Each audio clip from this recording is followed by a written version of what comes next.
Now, goes to question number 2. Here, you have the parallel lines here.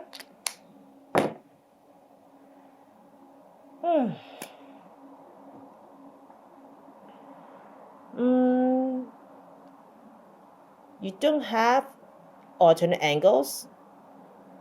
You don't have corresponding angles.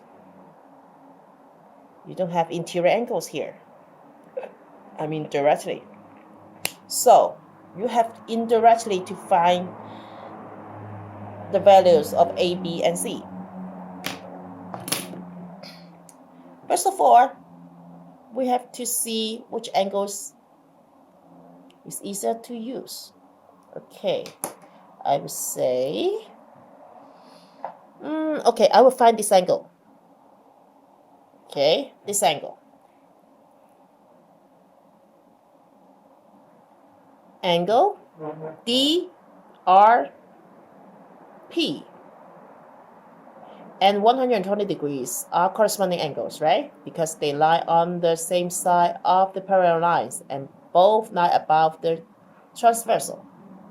So I write down angle DRE equals 120 degrees. And the reason is corresponding angles. AB is parallel to CD. Okay? Of course, I can use DRP, angle DRP instead of DRE. But E is more obvious than P, so I will prefer DRE, angle DRE. Okay? Now, I have two 120 degrees. I have two 120 degrees. So in this case, I will find A first, okay? Because A and this 120 degrees are adjacent angles. But since we have two 120 degrees here, 120 degrees here, so I have to mention which 120 degrees. So in this case, I will write down A plus angle DRE equals 180 degrees. And the reason is adjacent. Okay, zoom it a little bit. Okay, adjacent angles on our straight line.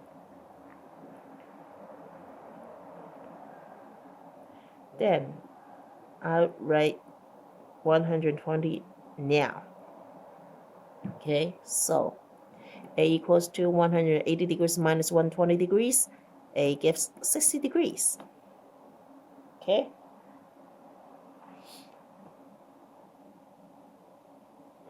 Look at the figures again. Look at the figure again. Okay, I have 60 degree here. Now, the remaining unknown is B and C.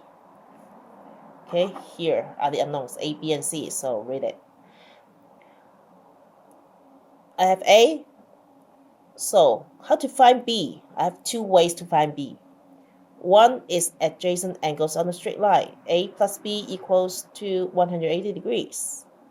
Or I use A equals to C, or B equals to this angle, DRE, because they are both vertically opposite angles. I prefer vertically opposite angles, so I find B equals angle DRE. As I said before, because there are two 120 degrees now, so I have to mention which one first. Okay, and then vertically opposite angles. So B equals to 60 degrees. Sorry, B equals to 120 degrees.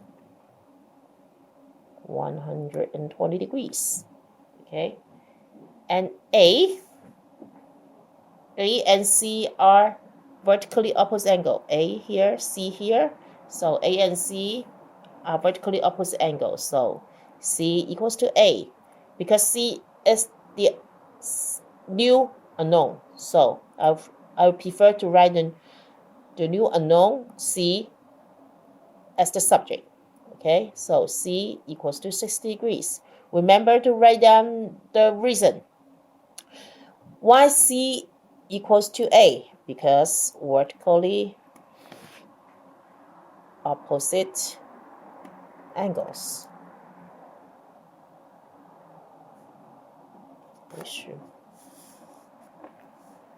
So here is the answer for question number 2.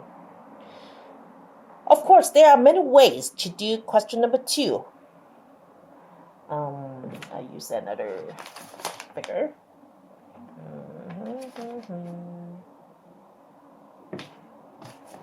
Okay, let me use this one. Okay. Indeed, I can use this angle. I can use this angle, 100, this vertically opposite angles, so 120 degrees. And then this angle plus C gives 180 degrees because they are interior angles. And then if you find C, then you can find A because they are vertically opposite angle. If you find C, you can also find B because they are adjacent angles on a straight line. So you have many ways to find the angles. But whatever ways you use, the answer must be A equals to 60 degrees, B equals to 120 degrees, and C equals to 60 degrees. Okay, this is for question number 2.